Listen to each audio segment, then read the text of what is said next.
nos visitan aquí en esta mañana. Hoy vino un buen grupo de los hermanos de El Salvador. Nos están invadiendo, dicen los hermanos por allá, pero no.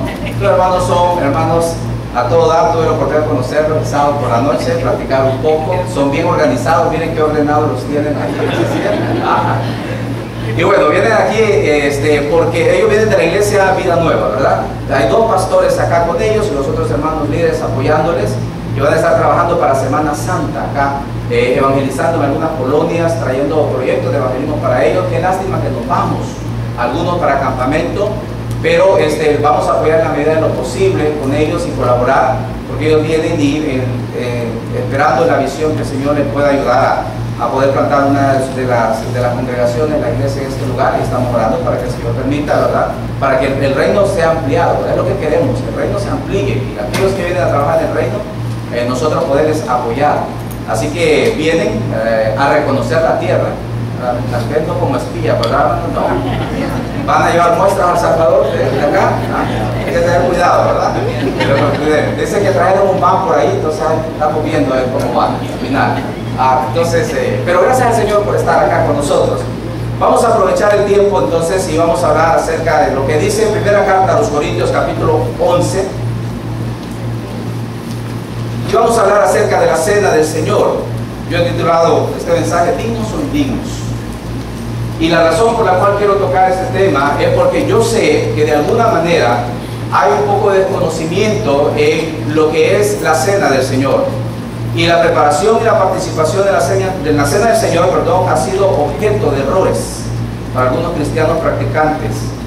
También la enseñanza de esta ceremonia o ordenanza ha sido vista como algo muy común y no se le ha dado la importancia, la reverencia que esto realmente merece. De igual manera, queremos entender qué es la cena del Señor, quiénes participan de la cena del Señor, para qué es la cena del Señor. Y sobre esto, hermanos, quiero en esta mañana compartir con ustedes para que podamos nosotros estar bien claros, entender con claridad lo que es esto. Agradecemos al Señor por todos ustedes que están acá, los que nos miran a través de internet, que yo estoy seguro de que también están siguiéndonos y que están aprendiendo estos principios y viendo también acerca de lo que es la bendita palabra. Vamos a orar para poder dar inicio y así poder continuar. Padre amado, gracias te damos por esta mañana. Señor, en el nombre de Jesús te agradecemos por todo el tiempo que nos has permitido. Te pedimos que en esta mañana tu palabra sea eficaz como siempre lo ha sido en los corazones nuestros. Queremos abrir nuestro entendimiento para que tú nos hables, que así, Dios, con tu palabra podamos ser ayudados, alumbrados y que podamos entender aún más lo que tú buscas de nosotros. Bendice este tiempo, en el nombre de Jesús oramos. Amén. En el libro de primera carta a los Corintios, o la primera carta a los Corintios, el capítulo número 11, quiero llevarlos ahí al versículo número 17 para poder comenzar. Dice la palabra del Señor, 1 Corintios 11, versículo 17.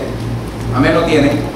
Dice: pero al anunciaros esto que sigue, no os alabo, porque os congregáis para lo mejor, no para lo mejor, perdón, sino para lo peor.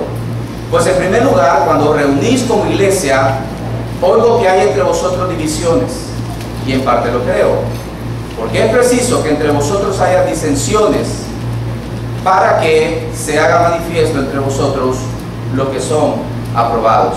Quiero hablarles acerca de la situación presente en la iglesia y lo que está tratando el apóstol Pablo acá, para también poder explicar lo que era la causa de lo que estaba ocurriendo acá y qué era el efecto que venía sobre la iglesia por esta situación que estaba dándose en cuanto al error en la práctica de la cena del Señor.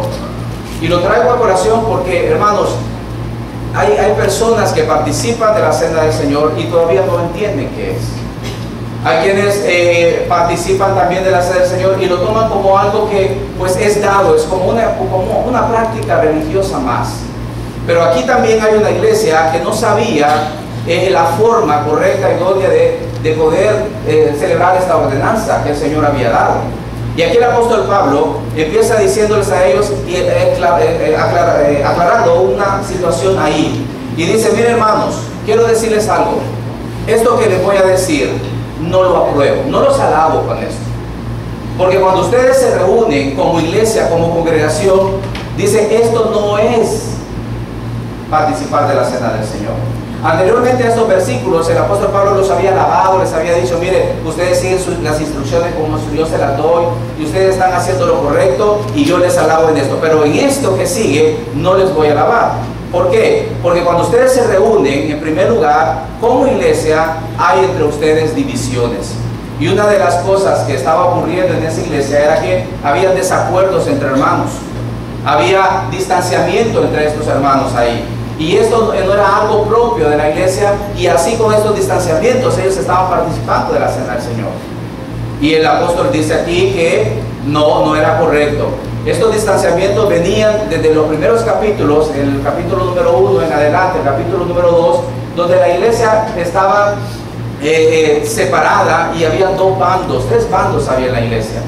Y esto, hermanos, no era que la iglesia estaba enemistada por algo que había ocurrido, no. Era que allí en la iglesia de los Corintios había un hombre muy vehemente, un hermano, predicador de la palabra llamado Apolos, que él había llegado ahí y había estado enseñando a los hermanos, y era un buen predicador de la palabra. Pero también había unos hermanos que habían sido ganados a Cristo por el apóstol Pablo. Y Pedro también había hecho su labor ahí. De manera que había hermanos que eran afines a estos hermanos que estaban en ese lugar. Y por eso era que algunos estaban siguiendo las escuelas de pensamiento de cada uno de ellos, por decirlo así. De manera que eso había traído división a la iglesia. Y luego, como ellos estaban, cada uno, como decir, hablando agua para su molino, cada uno de ellos, unos de Pablo, otros de Cefa, otros de Apolo, el apóstol Pablo les increpa y les dice, miren hermanos, ¿qué es esto? ¿Qué es esto que está ocurriendo entre ustedes? Y en los primeros capítulos les dice, bueno, versículos, vamos a ver, capítulo 1 de 1 Corintios, atrás.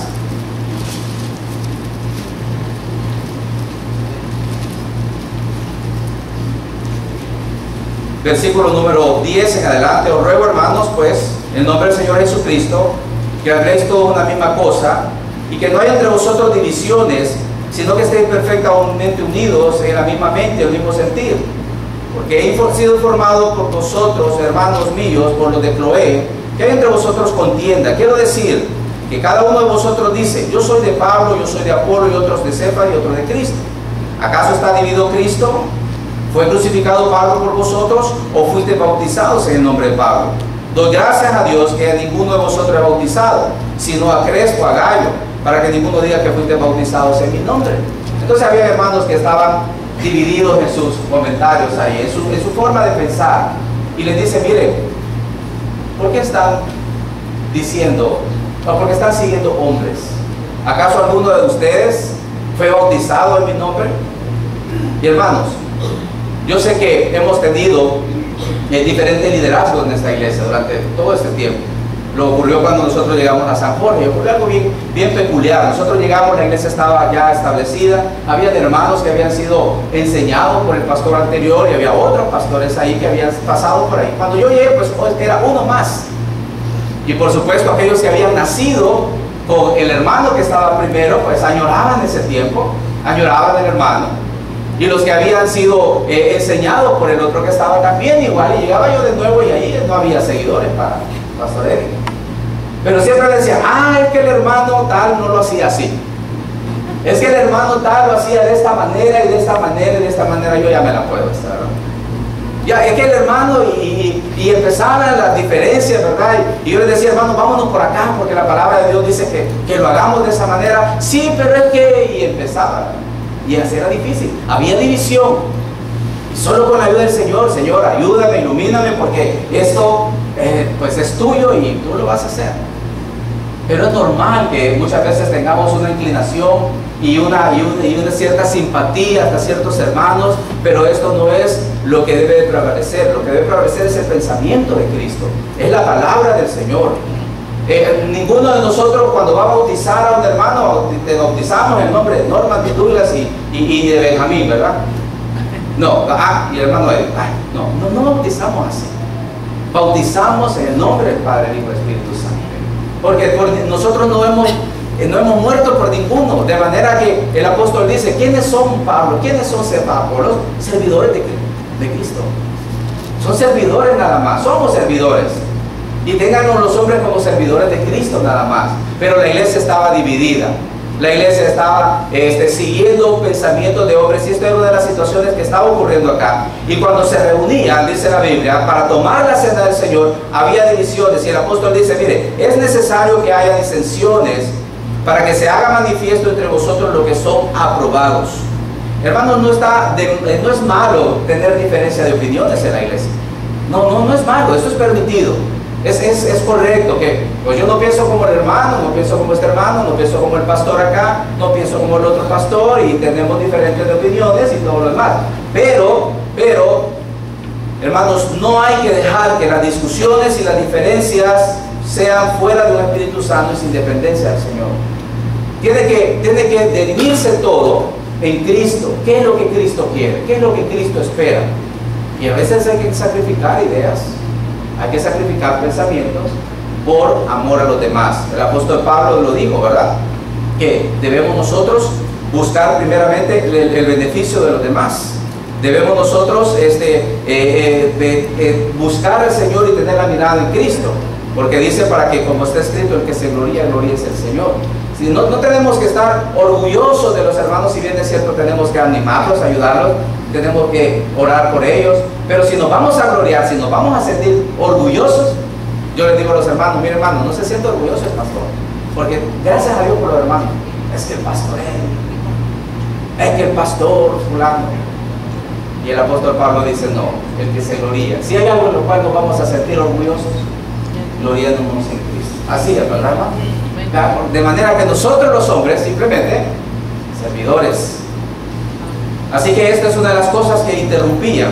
Y también otra de las cosas que estaba ocurriendo ahí es que no había una práctica correcta en cuanto a la ordenanza. Y ahí nos dice a nosotros que no solamente que el apóstol Pablo les había dicho que había divisiones, pero también había un menosprecio por la cena del Señor. Y ahí en 1 Corintios 11:22 que leímos, porque el apóstol dice, ¿por qué? ¿No tenéis casa en que comáis y bebáis, o menospreciar la iglesia de Dios y avergonzáis a los que no tienen nada? ¿Qué os diré? ¿Os alabaré? En esto no os alabo. La revisión de las Américas dice, más bien, esto es una falta de respeto a la iglesia de Dios y es poner en vergüenza a los pobres. Si lo que quieren es comer y emborracharse, mejor quédense en su casa, esperen a casa.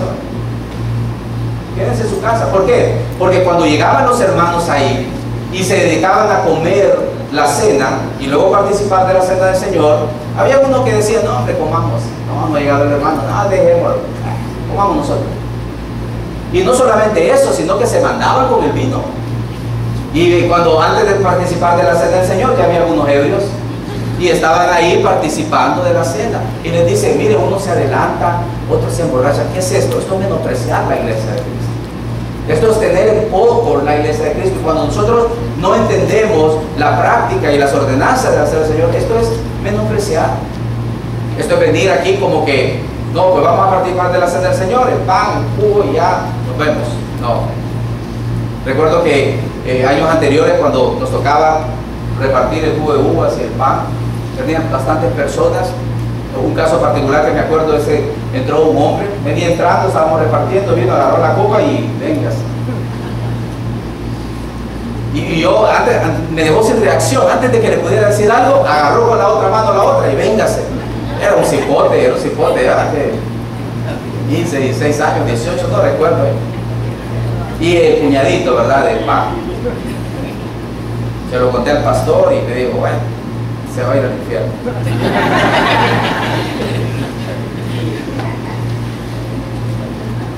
Entonces había un menosprecio por la obra, había un menosprecio por esta ordenanza, y les dice, mire, ustedes están divididos, están menospreciándose unos a otros, algunos se adelantan, otros se embriagan, etcétera, etcétera. Entonces, hermanos, cuando permitimos estas diferencias y que las diferencias prevalezcan más allá de lo que es los principios de Dios, entonces esto se sale de control, se sale de control, y tenemos nosotros que pensar qué es lo que Dios quiere, qué es lo que el Señor hace. Que las diferencias nuestras, las diferentes opiniones no vayan en detrimento de lo que es el propósito de Dios. que porque yo pienso de una manera y porque aquel piensa de otra forma. Muy bien, traigámoslo a luz, argumentemos bíblicamente y ahí vamos a ver quiénes son aprobados y quiénes no son aprobados, decía el apóstol Pablo. ¿Y quiénes serán aprobados? Aquellos que, a pesar de tener la razón, están viendo por no ser tropezadero para su obra, para su iglesia. Porque él dice en 1 Corintios capítulo 10 verso 31 atrás también: si pues coméis o bebéis o hacéis otra cosa, hacedlo todo. ¿Para quién? Para la gloria de Dios. No seáis tropiezo ni a judío, ni a gentil, ni a la iglesia de Dios, como también yo en todas las cosas agrado a todos. Mire cuál era la actitud del hermano: agrado a todos, no procurando mi propio beneficio, sino el de muchos. ¿Para qué? Para que sean salvos. No seamos tropiezos, Padre. Y aquí los hermanos estaban haciendo tropiezos, porque cuando se reunían no les importaba. No importa allá, ¿verdad? Los más pobres estaban por allá, los de las élites por acá, los de mayor comodidades económicas por este lado, de manera que la iglesia estaba dividida, sus corrientes estaban en un lado, y el apóstol dice: no, hermano, no los alabo, esto no es correcto, esto no debe ser así, porque somos un cuerpo, todos estamos en Cristo Jesús, y ahí es donde debemos nosotros estar, y debemos buscar en común todas las cosas, de manera que Cristo es lo que importa, Él es el que nos importa, nada más. Y después de esto, entonces nuestras diferencias quedan relegadas en esto. Se imagina que después de que llegue yo de visita a su casa y usted se esté discutiendo con su esposa y siéntese por favor y empieza ahí la situación fea. ¿Lo haría? Bueno, si es usted, sí, pastor, sí, no hay problema. Ahí después usted nos arregla, usted nos entiende. Nos vamos a poner a alguien más, alguien importante, que llegue a la casa, hermano Moreno llega a la casa suya a visitarle, y luego usted está ahí problemado con su esposa, y cuando se vaya el hermano va a saber. Respetando, ¿verdad? ¿Está el hermano? Respetando, sí, ¿verdad? Ya lo vio, respetando. ¿Por qué? Por respeto a él, ¿verdad? Por respeto a la visita. Muchas veces nos ha ocurrido. Yo solamente le hago una mirada a los hijos cuando estamos platicando y hay visita, y yo solamente le hago una mirada, ya le digo. Ellos ya saben. Nomás se va la visita y yo llego y los surto a todos. Hermano, por el nombre de Cristo, por la obra de Dios, no podemos dejar nuestras diferencias a un lado, porque dice Pablo, estaba diciendo. ¿Por qué vamos a estar divididos? Decía él. Y ahí estaba este problema. Estaban ellos quitando el verdadero significado a la ordenanza de la cena del Señor. Y el verdadero significado de la cena del Señor ya era otra cosa que el apóstol Pablo quería enseñar. Entonces, pero ese problema estaba ahí. Ahora, la segunda cosa es, ¿cuál es el verdadero significado? Y vamos a 1 Corintios 11, 23.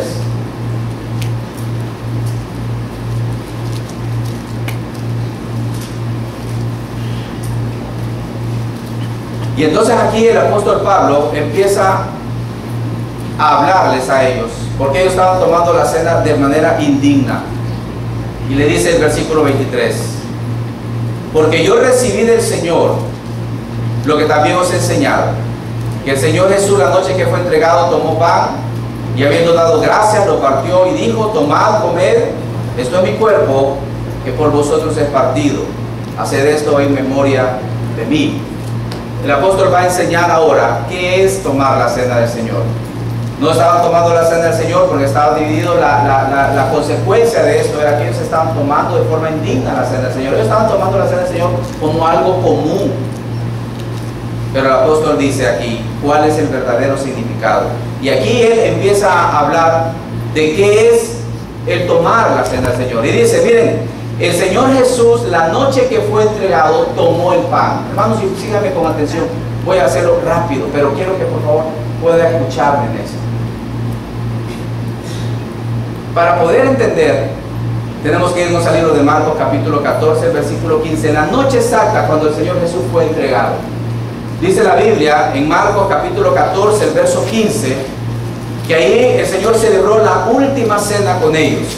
En el tiempo que dice el versículo 15, capítulo 14. ¿Lo tienen? Amén. Amén. Dice, y Él os mostrará un gran aposento alto ya dispuesto, preparad para vosotros ahí, Fueron sus discípulos y entraron en la ciudad y hallaron como él les había dicho y prepararon ¿qué cosa? La Pascua. Cuando llegó la noche vino a él con los 12. Cuando se sentaron en la mesa mientras comían, dijo Jesús: de cierto digo que uno de vosotros que come conmigo me va a entregar. Entonces ellos comenzaron a entristecerse. Versículo 20. Él respondiendo les dijo: uno de los 12, el que moja conmigo el plato. A la verdad el Hijo del Hombre va, según está escrito en él, mas hay de aquel hombre porque el Hijo del Hombre es entregado. Bueno le fuera a ese hombre no haber nacido. Mientras comían, Jesús tomó el pan y bendijo y lo partió y lo dio diciendo: tomad este mi cuerpo. Tomando la copa, habiendo dado gracias, le dijo, y bebieron de ella todos, y les dijo: esto es mi sangre, el nuevo pacto, que por muchos es derramada. De cierto digo que no beberé más el fruto de la vid hasta aquel día en que lo beba de nuevo en el reino de Dios. Ahora, ¿qué era el acontecimiento que el apóstol Pablo estaba refiriéndose en 1 Corintios? Porque yo recibí del Señor lo que también os he enseñado, que la noche que fue entregado, y habla del simbolismo. Ahora, ¿qué estaba haciendo el Señor Jesús en el aposento con sus 12? Celebrando la Pascua. Y esto es algo muy importante para que entendamos, hermanos, la reverencia y el respeto que nosotros debemos tener a la celebración de la Cena del Señor. Y que podamos tener nosotros la dignidad y ser dignos de poder tomar esto. Porque Jesús estaba en ese momento celebrando la Pascua con ellos. ¿Y qué era la Pascua? Y para poder entender esto de la Pascua, tenemos que irnos allá a Éxodo 12, no lo voy a leer, aunque lo puse por ahí para que lo pudieran ver. Pero allá en Éxodo, en el capítulo número 12, se nos dice exactamente qué era la Pascua. Era un acontecimiento importante para los judíos.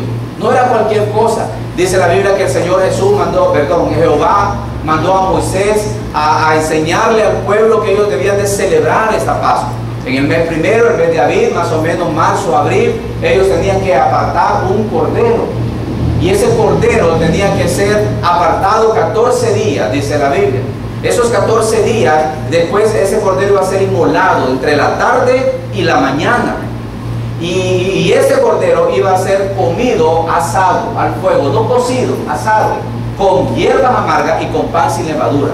Y el Señor le dijo: es la Pascua del Señor. Y cuando esto estaba sucediendo, el Señor le dijo: lo comeréis de esta manera, ceñidos vuestros lomos, o sea, vestidos, porque hoy verán la salvación que Dios hará con ustedes. Estaban en Egipto, y cuando el Señor Jehová mandó a Moisés a hacerlo, le dijo: mira, del cordero van a sacar la sangre, y esa sangre la van a poner en los dinteles de las puertas ahí, y mi ángel pasará esa noche, y esta sangre servirá para que cuando mi ángel vea esta sangre, pasará por alto. Y eso es lo que significa Pascua, pasar por alto. Pascua significa no tomar en cuenta esa casa donde estaba esa sangre ahí. Y cuando el ángel veía esta sangre, pasaba y entraba a todas aquellas casas donde no estaban esta sangre en los postes, y entonces moría todo primogénito. Y cuando al amanecer, dice la Biblia, que Egipto lloró porque todos sus hijos varones habían muerto esa noche, con excepción del pueblo de Israel, que lo sacó, dice la Biblia, con mano poderosa y brazo extendido. Y le dice todavía: si sus hijos le preguntan un día, ¿qué es este rito?, ustedes les dirán: esclavos éramos en Egipto. ¿Qué significa esto de la Pascua? Pasar por alto. Pasar por alto. Dios había pasado por alto. Por allá no tiene nada que ver con eso de la Pascua y los huevos y con el conejito y todo lo demás. No tiene nada que ver. Si sus hijos le preguntan ¿qué es la Pascua?, aquí está en la Biblia, explíqueselo como dice la Biblia. Pero si le dice: ¿y esto es conejito y dónde salen los huevitos?, espero que tenga donde explicarle también, ¿verdad? Pero no tiene nada que ver, ni tampoco en la Navidad, ¿verdad? Ajá, y no me vas a dar para las Pascuas. ¿Has escuchado esa expresión? Sí, ¿verdad? Deme para Pascua. Nada que ver, hermano. Mire, tenemos que venirnos a la Biblia para entender estas cosas. Pasar por alto. Y cuando esto sucedía, el Señor le dijo en el libro de Deuteronomio: y harás esto por generaciones. Estatuto perpetuos es, perdón.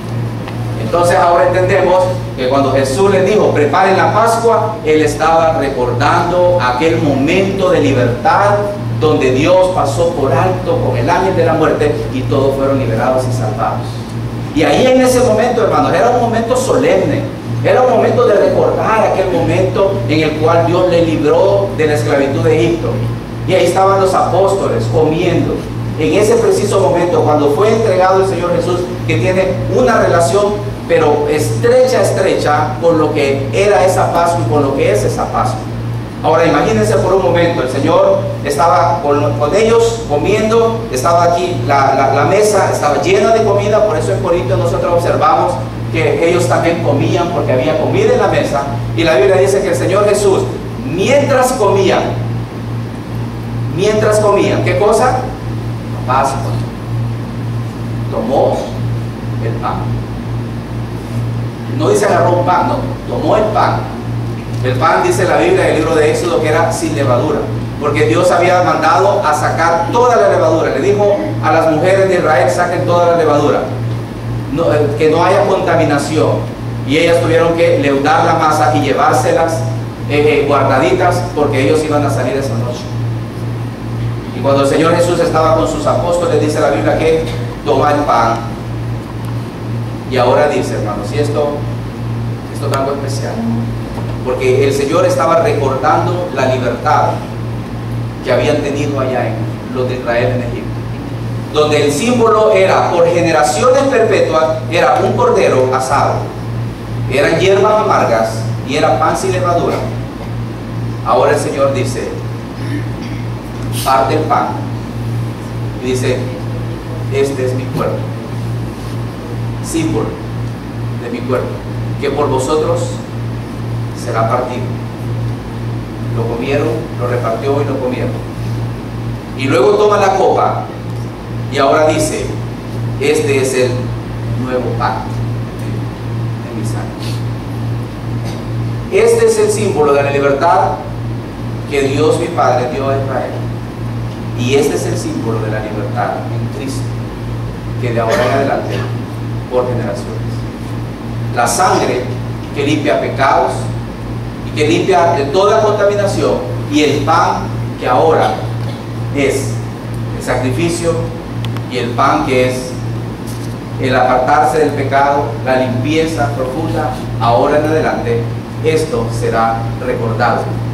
Y el apóstol viene y dice: porque yo les enseño lo que recibí de él.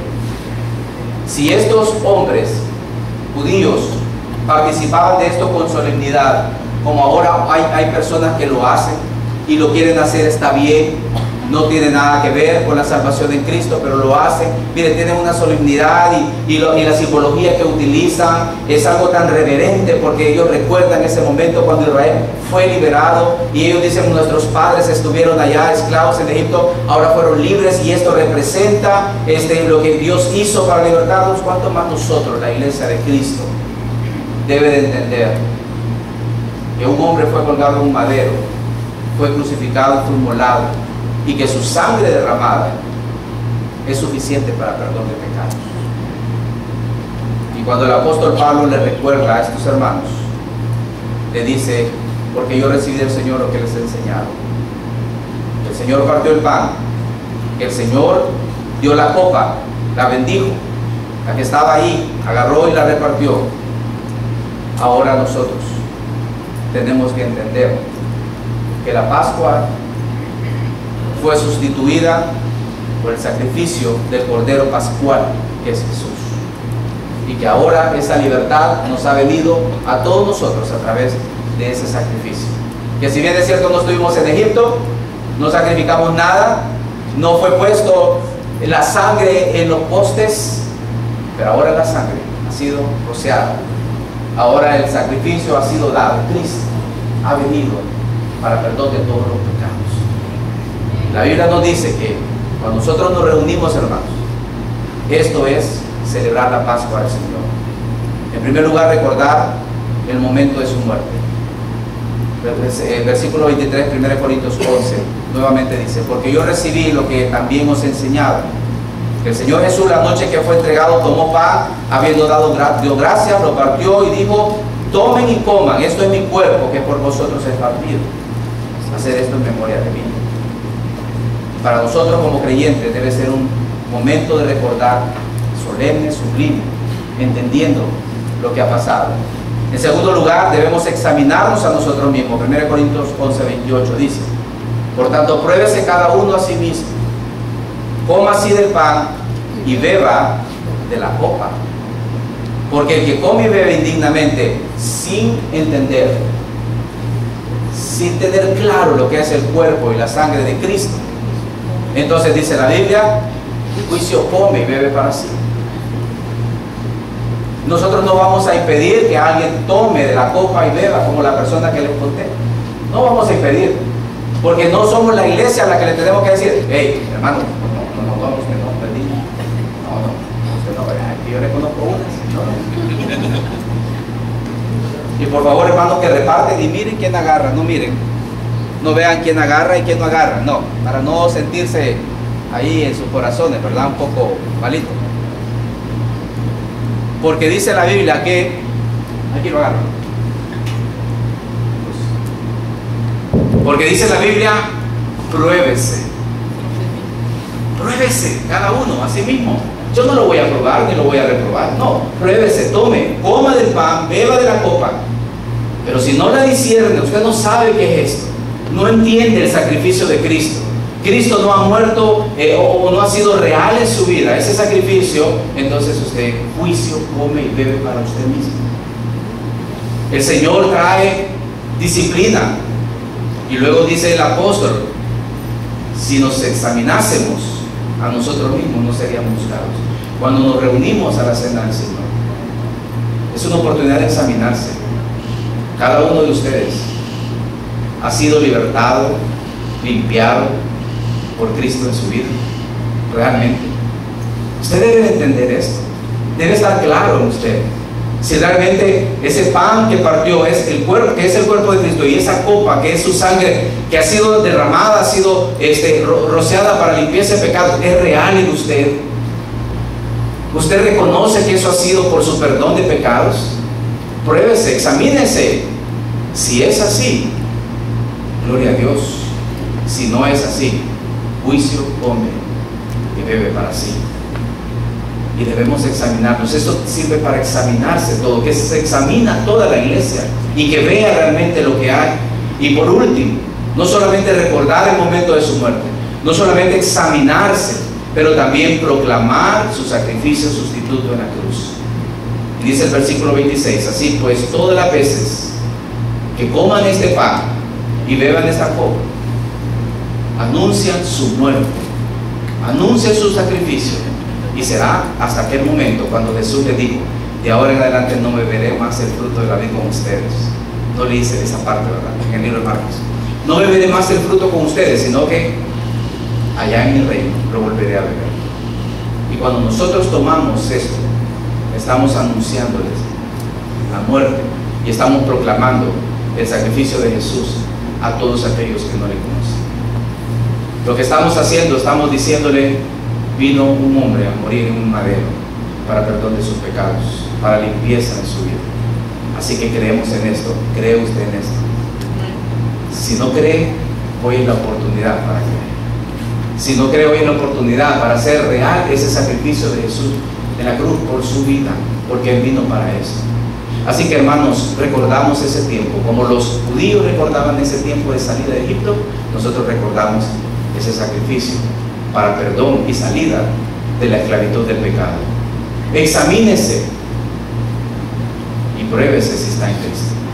Pruébese y proclamemos su verdad, proclamemos su muerte, proclamemos su resurrección, porque su sangre es preciosa. Por último, Hebreos 9:11 nos dice y nos recalca y sella esta palabra diciendo, pero estando ya presente Cristo, sumo sacerdote de los bienes venideros, por el más amplio y más perfecto tabernáculo no hecho de manos, es decir, no de esta creación, y no por sangre de machos cabríos ni de becerros, sino por su propia sangre, entró una vez para siempre en el lugar santísimo, habiendo obtenido eterna redención. Porque si la sangre de los toros y de los machos cabríos y la ceniza de la becerra rociada a los inmundos santifica para purificación de la carne, cuánto más la sangre de Cristo, el cual mediante el Espíritu Eterno se ofreció a sí mismo sin mancha a Dios, limpiará vuestras conciencias de obras muertas para que sirváis a Cristo, al Dios vivo. Hermanos, ese sacrificio es suficiente para limpieza de su pecado, que fue heredado generación en generación y que ahora puede traer salvación a su vida.